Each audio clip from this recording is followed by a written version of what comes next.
상주 할머니 이야기 12편. 이번 얘기는 할머니랑 다녀왔던 상갓집에 관한 얘기입니다. 정확히는 상갓집 다녀오다 만난 처녀 귀신 손각시 얘기입니다. 어느 날이었습니다. 그날 우리 마을에 부고가 전해졌지요. 동네 이장 아저씨가 집에 들어오셔서는 옆마을의 부고를 전해주셨습니다. 그곳은 옆마을이지만 우리 마을에서 꽤 떨어진 마을이었어요. 그곳은 차로는 저희 마을에서 10분도 안 떨어진 옆마을이었지만 버스가 끊어진 밤이면 비포장 길을 따라 걸어서도 30분, 다시 마을 안 그 집까지 10분을 걸어 들어가야 할 마을이었습니다. 그 마을에 사시던 어떤 할아버지께서 그날 돌아가셨습니다. 그렇게 저희 마을에도 그 소식이 전해지고 모든 마을 사람들이 일을 끝내고는 그 마을로 갔어요. 그날 가신 분도 있고 다음날 다녀오신 분도 있고, 그 시절엔 그 정도 거리는 뭐 거의 같은 마을이었고, 그 돌아가신 할아버지도 마을 사람들과 잘 알던 분이셨죠. 물론 저희 할머니, 할아버지도 잘 아시던 지인이셨고, 저희 상주 할머니나 저희 엄마조차 잘 아시고 있던 분이셨답니다. 조부모님께서는 밭일을 끝내시고 집에 오셔선 씻으시고 새 옷을 갈아입으시고 흰 봉투에 부조금을 챙기셔서 준비하고 있던 상주 할머니와 저희 어머니, 저와 동생을 데리고 문상을 가셨습니다. 저와 제 동생은 어려서 가서도 절을 안 했기에 굳이 갈 필요는 없었습니다만, 그럼 저희 둘만 빈집에 있어야 했기에 데리고 가셨지요. 가는 길에 문상을 가는 다른 어른들도 길에서 만나 같이 갔어요. 그렇게 밤길을 걸어서 그 상가에 도착하고 저희는 마당에 있고 상주 할머니랑 외조부모님, 어머니는 방에 들어가서 절을 하고 부조도 하고는 어른들이 나오시자 마당에 천막을 친 자리에 둘러앉아 음식을 먹었습니다. 돌아가신 분에 대한 회고담 등이 줄을 이루었고, 어른들은 얘기를 하시며 막걸리도 한 잔 드시고, 보통 상갓집에 보내는 거와 같이 보냈죠. 지금 상가는 병원에 딸리거나 따로 있는 장례식장에서 거의 치러지므로 아직 나이가 어리고 도시에서만 사신 분들은 그런 광경이 낯설겠지만, 그땐 시골에선 누가 돌아가시면 벌어지던 일반적인 풍경이었어요. 집에 마루나 안방에 입간한 시신을 모시고 아픈 병풍을 쳐 가리고 그 앞에 음식과 향을 피우고 마당엔 천막을 치고, 그렇게 한 잔 술도 드시고는 계속 오시는 다른 손님들을 위해 저희는 일찍 일어서려던 때였어요. 마침 오신 문상객이 상주 할머니가 오랜만에 보시는 지인이셨죠. 오랜만에 만난 두 분은 반갑게 인사를 나누시고는 얘기를 좀 하시려고 우리에게 먼저 가라고 하셨어요. 왜 조부모님과 어머니가 일어나시고 동생을 데리고 가시고, 왜 조부모님과 어머니가 일어나 동생을 데리고 가시고, 전 이따가 할매 따라 같이 가겠다고 했어요. 그냥 심심한데 잘 됐다 싶어 사람 많은 데서 놀려고. 어머니께선 그래라 하시고는 마을로 돌아가시는 한 무리의 어른들과 함께 가셨죠. 상주 할매가 그래라, 내도 좀 얘기하다 금방 갈 테니까 글쓴이는 내가 데리고 가마 하셨고, 그렇게 그 지인분은 조문을 하시고는 마당에 나오셔서 할매랑 이런저런 얘기를 하시고, 전 꾸역꾸역 삶은 돼지고기 빨고 있었죠. 그렇게 한참을 얘기한 후에 자리를 털고 인사를 하시고 돌아가시는데, 가지고 왔던 후레쉬는 아까 다 가져가시는 바람에 상주에게 얘기해서 하나 빌려서 할머니와 돌아오게 되었지요. 왜 랜턴이라고 부르던 메주덩이만한 후레쉬 있잖아요? 그걸로 할매가 길을 비추시고 손잡고 걸어오던 길이었습니다. 한참 할매랑 재미있게 얘기하며 오던 중이었는데 한 반쯤 갔을까요? 갑자기 할매가 가던 길을 멈추시곤 굳어지셨어요. 저도 쳐다봤는데 당연히 제 눈엔 아무것도 보이는 게 없었죠. 할매는 그 쳐다보시던 곳에서 눈을 떼시지 않고 제게 얘기하셨어요. 글쓰나 할미가 안고 갈까? 전 그땐 제법 커서 무거웠는데, 아무리 할매가 강골이시지만 노인분이 안고 가긴 너무 무거웠을 건데, 할머니는 제 대답도 기다리시지 않으시고 절 안아드셨습니다. 그러시고는 할매 목을 단디 끌안고 있거라 하셨습니다. 저는 시키는 대로 했고 눈도 감고 있으라 해서 눈도 꼭 감았습니다. 그러고 나서야 할매는 걸음을 옮기기 시작하셨어요. 그러시다가 몇 걸음 옮기시고 멈춰서서는 뭐고? 니 내가 누군줄 알고 감히 내 앞에서 요사를 떠노. 이게 세상에 악만 남은 성각시구만. 어디 산 사람 앞에 나타나가 홀릴라 카노. 니 사람 잘못 봤대. 내는 할아버지 없어도 니 정도는 다시 환생도 못하게 만들어 빌릴 수 있는 사람이대.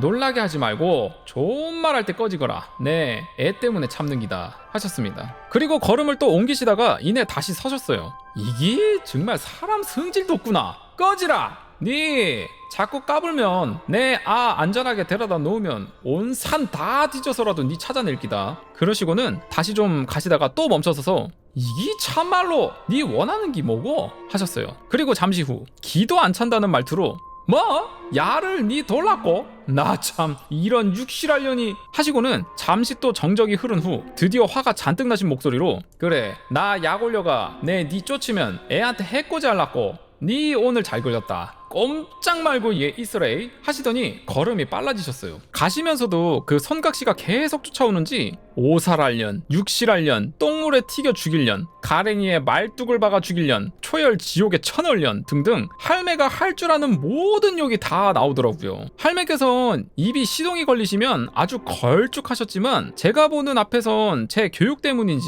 엄청 욕을 자제하시는 분인데 완전 봉인이 풀리셨죠. 할매는 온몸이 땀으로 흠뻑 젖으셨어요. 무섭거나 그래서가 아니라 제가 너무 무거워서요. 워낙 할매가 지극정성으로 걷어 먹이셔서 완전 포동포동 했었거든요. 지극정성으로 먹이가 아니라 본인이 그냥 다 찾아 먹었죠. 말은 제대로 해야지. 앞에 뭐 집어먹을 거 있으면 알아서 다 드셨잖아요. 왜 이걸 할매한테 죽어도 본인이 먹었다고 얘기 안 하네. 말할 기운도 없으신지 빠른 걸음으로 집까지 단숨에 오셔선 이제 됐다시며 절 내려놓으셨는데 눈 떠보니 대문 아니었죠. 그러시고는 안에 큰 소리로 글쓴이 왔다 하시고는 어서 들어가라며 제 등을 떠미시고는 소매를 걷어 붙이시며 인연 어디 갔노 하시며 집 주변을 샅샅이 뒤지기 시작하셨습니다. 그 선각씨가 아무리 멍청해도 도망갔겠죠. 싸워서 상대도 안 될 건데. 한참을 씩씩거리시고 찾으시더니 포기하셨는지 인연 날 밟고 보자 하시더니 그때까지 마루에 있던 제게 뭐하노 안 들어가고 하시며 퍼뜩 들어가라 퍼뜩 하시며 손으로 들어가란 신용을 하셨습니다. 그리고는 자다가 소변이 마려워서 깼습니다. 아마 상가에서 너무 이것저것 많이 주워 먹어서 그랬나 봅니다. 원래 시골 화장실이 거의 본체에서 떨어진 한 구석에 있잖아요. 저희 외갓집도 그랬고 전 큰 거 아니면 거의 툇마루에 서서 갈기거나 마당에 내려가도 거의 화단에 쌌죠. 걸음도 할 겸. 그래서 툇마루에 비몽사몽하고 서서는 소중이를 꺼내 시원하게 갈기고는 탈탈 털고 있다 무심결에 고개를 들었는데 으악! 우리 집이랑 옆집 담벼락 위로 사람 머리가 제 비명소리에 놀라선 엄마랑 할머니, 할아버지가 뛰어나오시고 그때 그 사람 머리가 당황하며 말을 하는 거예요.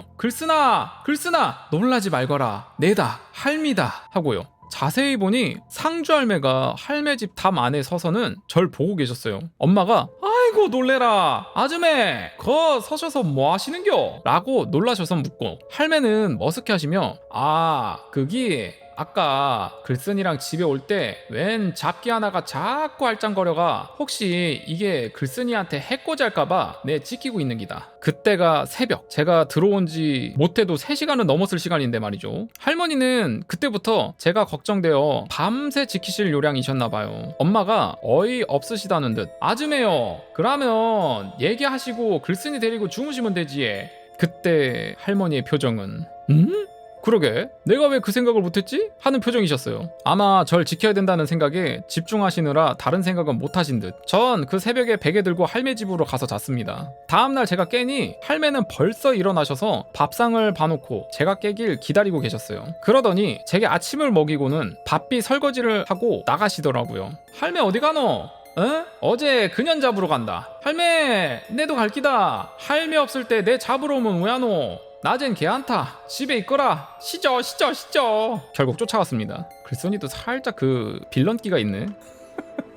할매가 가시면서 분명 어제 거 어디 있을 낀데 하시면서 그것 근처에 가자 유심히 살피시기 시작했어요. 제가 앞에 있던 나무를 가리키며 할매가 져서 내 안았다 했더니 그래 하시면서 근처의 길도 살피시고 왔다 갔다 하시면서 뭘 찾으시더라고요. 그렇게 한참 왔다 갔다 하시더니 길 옆에 보면 풀들이 많이 자라잖아요. 그러다 어디를 보시면서 여 숨어 있었네. 니 거 숨어 가만히 있으면 내가 못 찾을 줄 알았나 하시더니 풀숲을 막 헤치시며 뭘 찾으시더니 땅에서 뭔가를 주워 드셨어요. 어떤 젊은 여자의 예전에 많이 썼던 증명사진이라고 하는 주민등록증에 붙어있는 사진만한 작은 사진이었습니다. 이게 와 여기 있노? 그러시더니 사진을 살피시고는 딱 보니 산년 아니네 단명할 상이구만 하셨어요. 그러시더니 한참을 사진을 뚫어져라 쳐다보셨습니다. 그러다 한숨을 푹 쉬시더니 니도 팔자가 무지간히 팍복한 년인갑다. 내 어제 기분 같아서는 다시는 환생도 못하게 만들어 삘락했는데 하시며 사진을 돌 위에 올려놓으시고는 마치 사람에게 하듯 타이르셨어요. 이승에 한 도바야 니만 손에다 가시나야 툴툴 털고 저승가가 다음 생이나 준비하거라. 괜히 더 죄짓지 말고 하시면서 죽은 지도 얼마 안 됐고 딱히 나쁜 짓 한 것도 없는 것 같으니 내 고이 보내줄 테니 가그래 알았나? 괜히 산 사람 해코지애가 차사님께 잡혀서 꽁꽁 묶여 끌려가지 말고 네 발로 갈 수 있을 때 좋게 가그래 하시더니 쌈지에서 주섬주섬 부적 한 장을 꺼내셔서는 이거 억수로 비싼 빈데 니 때문에 내가 손해가 많다 하시고는 불을 붙이셔서는 공중에 휙 뿌리셨어요. 그러시더니 곧 네 데리러 올 기다 하시며 담배 두 가치를 꺼내 불을 붙이시고는 하나는 사진 옆에 놓으시고 한 대는 할매가 피시면서 줄 건 없고 담배나 하나 꼬실리고 가거라 니 담배 피제 하시고는 옆에서 담배를 피셨어요. 담배를 다 필 때쯤 할매가 길 위를 보시면서 반색을 하셨죠. 아이고 차사님요 오랜만에 뵙네예 하시면서 저승사자까지 만나서 얘기를 하세요? 아니 도대체 영적으로 얼마나 대단하신 거야? 아니 저승사자 보는 게 이게 가능한 거야 도대체? 야 좀 데리고 가이소 잘 좀 데리고 가이소 하셨어요. 그러시더니 한 번도 본 적이 없는 할매 애교까지 봤어요. 그런데 내는 언제 데리고 가실 깁니까? 뭐 그리 비싸게 구는겨 친한 사이에 하시면서 농을 하시고 웃으셨어요. 그러시고는 살펴가이소 하시고 합장을 크게 하셨죠. 그리고 그 조그만 증명사진을 태우시고는 제 손을 잡고 집으로 돌아가셨습니다. 궁금한 게 많았습니다. 할매 아까 사진 말고 태운 게 뭐예요? 그거 글쓴이 큰 외삼촌 삐삐 알제? 저승차사님 부르는 삐삐 같은 기다. 오. 자 이렇게 해서 상주할머니 12편 이렇게 마무리가 됐습니다. 참 이게 뭐 진짠지는 모르겠지만은 이 상주할머니가 진짜 와 대박이네요. 저승차사님까지 대화를 할 정도면은 와 진짜 이게 있는 건가 싶기도 하고 갑자기 그런 거 생각나요. 신과 함께 보면은 여러 가지 지옥이 있었잖아요. 갑자기 그게 생각나면서 너무 무서운데. 상주 할머니 이야기 13편. 오늘은 얘기를 시작하기 전에 제 개인적인 얘기를 먼저 하겠습니다. 괴담과는 전혀 상관없는 글이오니 안 읽으셔도 됩니다. 오늘 괴담은 밑에 빈 여백 충분히 띄고 쓰니 거기서부터 찾아보시면 됩니다. 벌써 아쉬운 작별이 가까워지는군요. 오늘 13번째 얘기를 끝으로 할머니 살아계실 때 에피소드는 모두 끝납니다. 에?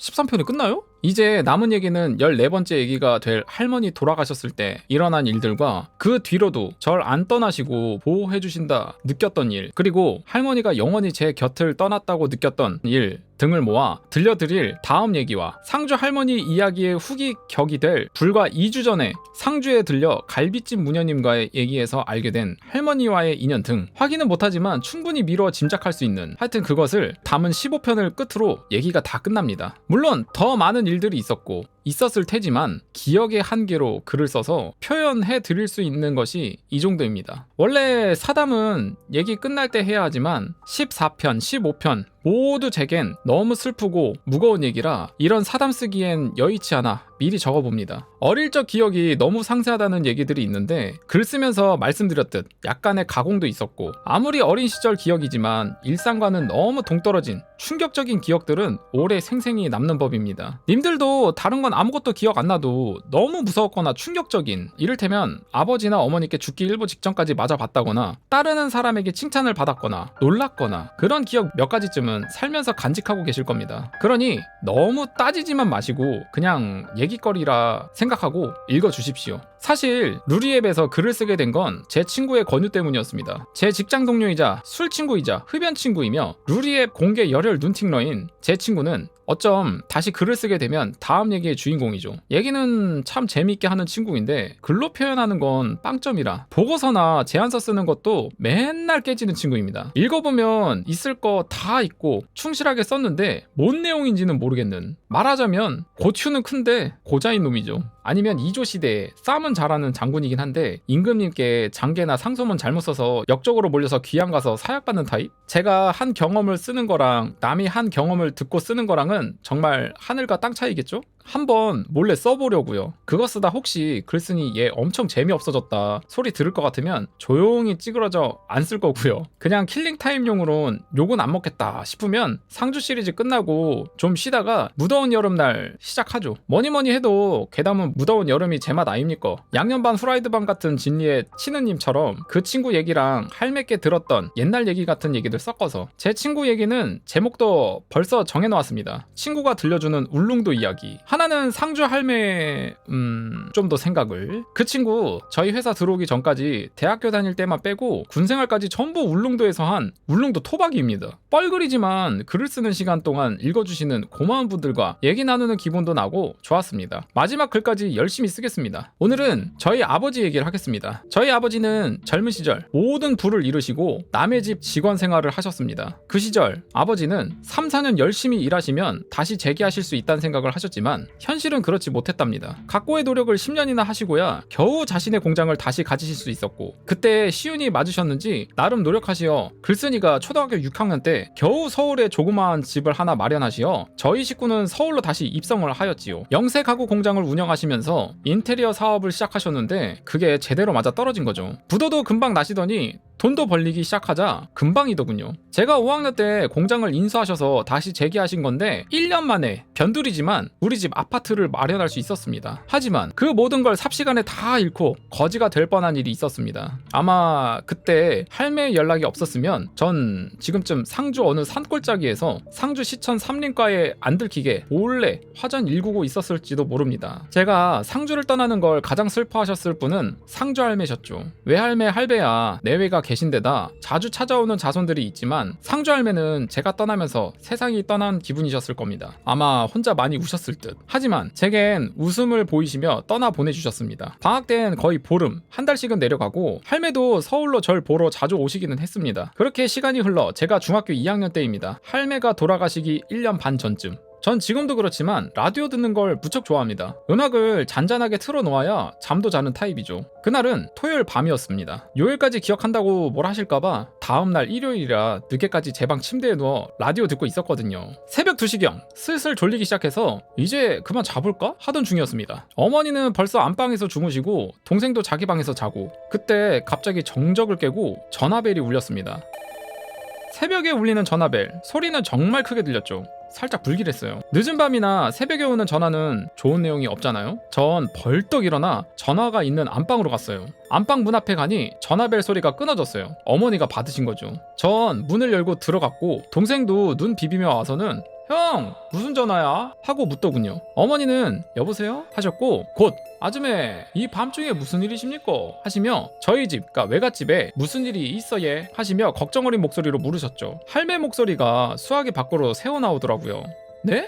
아니에. 글쓴이 아빠는 요새 바빠가 며칠 공장에서 지내예 하시는 겁니다. 그쯤 아버지는 주문 납기를 맞추시느라 바쁘셔서 공장 근처에서 식사도 하시고 공장 옆에 작은 집에서 지내시며 출퇴근 시간도 아끼시며 일하시던 중이었어요. 그러시더니 할매가 뭐라고 하시는지 네 아니에 아범 자는 공장 숙소는 기름 보일란디에 예 하시다가 네? 하시며 놀라시더니 알았어 예 지금 바로 전화해볼게 예 전화해보고 전화 드릴게 예 하시며 황급히 끊으시고 다시 수화기를 들어 바삐의 아버지 공장 전화번호를 누르셨지요. 그리고 몇 번의 신호가 가고는 와 이리 전화를 안 받노? 하시며 어머니가 신경질을 내실 때쯤 받으셨어요. 여보 혹시 방에 불 피었나? 하시더니 그래 예 그럼 빨리 지금 나가가 주변이랑 공장 안이랑 잘 좀 살펴보이소. 빨리 해 급합니다. 지금 상주 아줌매가 전화했다 아이가 하셨습니다. 상주 할매 말씀이라고 하자 아버지는 즉각 반응을 보이셨나 봅니다. 우리 집에서 할매 말씀은 교주님 말씀급이니까요.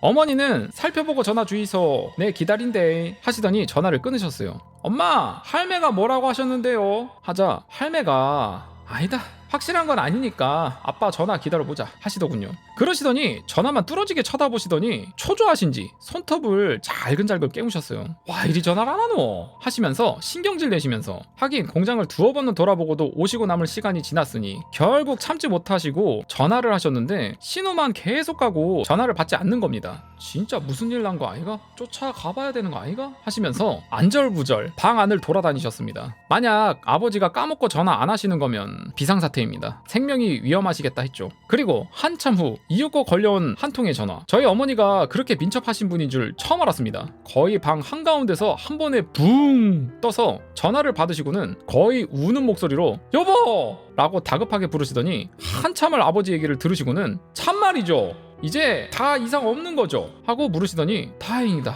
다행이야 하시면서 당신도 고생하셨어요. 내일은 집에 와 쉬시소. 일찍 오이소 하시며 전화를 끊으시고는 신령님, 부처님, 하나님 감사합니다 하시면서 두 손을 맞잡으셨어요. 그리고 잠시 숨을 고르시고는 할매께 전화를 드렸어요. 아줌매 감사합니다. 다행히 늦지 않아 아범이 잘 수습했답니다 하시며 곧 찾아뵐게예 하시면서 전화를 끊으셨어요. 그러시고는 궁금해 죽겠다는 표정으로 앉아있던 저와 동생에게 엄마 지금 정신이 하나도 없으니 니들 방에 가서 자라. 얘긴 내일 해줄게 하셨습니다. 방에 돌아와 누웠지만 궁금해 잠이 안 와 한참을 뒤척이다 잠들고 다음날 아침에 아버지는 일찍 집에 들어오셔서 같이 아침을 먹었습니다. 언제 나가서 찬거리를 사오셨는지. 밥상은 거의 생일상 수준이었어요. 동생이나 저나 일요일 아침은 늦잠 자는데 그날은 거의 학교 시험 보는 날보다 더 일찍 일어나서 기다리고 있었어요. 아버지가 먼저 입을 여셨습니다. 아주머니가 어제 뭐라고 하시면서 전화 왔었어? 어머니는 아줌매가 주무시다 예지몽을 꾸시고 일어나셔서 전화하신 것 같은데 당신 집에 있냐고 물으시대. 그러시고는 공장에 있다고 했더니 빨리 글쓴이 아빠한테 전화해서 공장 좀 살피라 하시더라고. 아무래도 어디 불씨가 있는 것 같다 하시면서 이번엔 아버지가 그러셨어요. 참 진짜 아주머니는 그런 걸 어찌하시지? 하도 자주 보다 보니 안 믿을 수도 없고 하시고는 그 새벽 일어난 일을 얘기하셨어요. 그때가 밤늦게까지 공장을 돌리고는 직원들 퇴근시키고 공장 단속을 하고 씻고 막 잠자리에 드시려 할 때였답니다. 어머니의 전화를 받으시고는 곧 숙소 건물 안팎으로부터 꼼꼼히 보셨답니다. 숙소엔 이상이 없었고 공장 주변을 한 바퀴 도시고는 이상이 없어 그냥 다시 들어가려 하시다가 하도 어머니가 신신당부를 하셔서 귀찮지만 잠긴 공장 문을 열고 들어가셨답니다. 그런데 문을 연 순간 어두운 공장 내부에서 뭔가 타는 냄새가 확 나더래요. 그래서 황급히 불을 켜고 주변을 둘러보니 그때만 해도 아직 날이 많이 쌀쌀하고 공장도 응달의 실내라 춥기에 일할 때는 가니난로를 만들어 피웠다고 합니다. 그 페인트통이나 식용유 깡통 아시죠? 네모난 쇠로 되어 있는 그거 여러 개 거기 양 사방으로 구멍을 뚫어 가구 공장에 널리고 널린 팻목 주워 태우며 일하셨다고 해요. 물론 일 끝날 때 다 확인하시는데 그중 한 깡통에 안 죽고 숨어있던 불씨가 되살아난 겁니다. 아버지가 놀라서 물통 들고 뛰어갔을 땐 한참 힘받아 타오르려고 하던 때였고 그 옆엔 초학력 인화 물질인 신나, 페인트, 니스서부터 각종 가구 원목에 만들던 가구에 소파 만들 때 쓰는 레자 천까지 공장 안이 전부 인화 물질. 몇 분만 지나 불똥이라도 튀었으면 상상하기도 싫은 일이 일어났을 겁니다. 그 뒤로 아버지는 제 얼음 공포증에 비견될 만한 불강박증이 생기셨어요. 식구들 외출이라도 하려면 가스도 몇 번을 확인하시고 주차장까지 나가셨다 다시 또 확인하러 들어가시고 제가 요즘은 스마트로 찍어서 보여드립니다. 잠갔다고. 그 다음 주말 저희는 온 식구가 상주로 내려갔습니다. 엄만 큰맘 먹고 백화점에서 비싼 무스탕 코트인지 밍크 코트인지 코트를 한 벌 사시고 과일 박스에 갈비를 사시고 아버지는 대형 약국에 가셔서 노인들께 좋은 비싼 영양제를 몇 병이나 사시고 할매가 약은 싫어하셔서 안 드신다고 계속 거절하셔서 아버지가 거짓말도 하셨죠. 할매 드린다고 글쓴이가 용돈 모아 산 거라고 하시면서 너무 고가의 약들이라 다 샀다고는 못하고 할매가 어떤 거 하고 물으시자 아버지는 어떨결에 약 한 병 집어 드셨는데 나중에 가서 슬쩍 확인해보니 딴 건 하나도 안 드시고 그 약만 다 드셨더군요. 후불로 용돈에서 1년 가까이 깠습니다. 제가 사드린 거 맞죠? 그날 주무시며 꿈을 꾸셨는데 할매가 처음 가보는 곳에 서 계시더래요. 할매 눈앞에 공장 같은 큰 건물이 하나 보였는데 그 모양이나 주변 경치를 설명하시는데 딱 아버지 공장이 맞더라고요. 그런데 할매는 한 번도 거길 가보신 적이 없었거든요. 오셔도 저희 집만 오셨지 아버지 공장에 가신 적은 없었습니다. 할매가 이상하다 저는 어딘겨 하고 의아해 하시다가 주변을 둘러보시고는 다시 공장 쪽을 쳐다보셨는데 좀 전까지 멀쩡하던 공장이 시뻘건 화염 속에 활활 타고 있더랍니다. 그리고 그 공장 앞에 한 남자가 털썩 주저앉아선 망연자실한 모습으로 앉아있더래요. 우는지 어깨를 들썩이면서요. 할매는 웃자노 저 사람이 주인인갑다 하시고는 위로라도 해줘야겠다 하시고는 다가가려 했는데 그 순간 그 남자가 고개를 돌리더래요. 그런데 그게 우리 아버지. 할매는 꿈속에서도 큰일 났다 글쓴이네 집에 화마가 가는구나 예지몽이구나 생각하시고는 빨리 깨서 알려야 되겠다 생각했는데 꿈이 안 깨지더랍니다. 할매는 깨기 위해 꿈속에서 자기 손을 막 힘껏 당신의 뺨을 치셨고 그래도 안 깨서 그냥 옆에 있는 나무를 머리로 박으시고야 깨서 전화를 할 수 있었다고 하시더라고요. 그러고 보니 실제로 깨시려고 잠결에 스스로 뺨을 치셨나 보더라고요. 일주일이나 지났을 텐데도 아직 한쪽 뺨이 많이 부어 계시더라고요. 아마 그때 불이 났으니 않았으면 아버진 폐인이 되셨을 겁니다. 어머니, 저 동생까지 한꺼번에 대은을 입은 거죠. 지금도 명절 때 인사 못 드리는 걸 많이 죄송해 하십니다. 친가 큰 아버지 집으로 가야 되셔서. 할매 기일은 재수, 사실 돈만 보내시죠. 공교롭게 저희 집안 제사랑 겹치는 통에 저만 몰래 도망가서 할매한테 갑니다. 그래도 할매는 좋아하실 겁니다. 할매는 저만 있으면 되는 분이니까요. 요번 이야기 13편 쭉 읽어봤는데 요 상주 할머니께서 이번에는 예지몽을 꾸셔가지고, 그러니까 글쓴이의 아버지 공장이 이제 불 때문에 큰일 날 뻔했는데 그걸 또 막는 내용이네요. 참 신기하단 말이야. 어떻게 저럴까?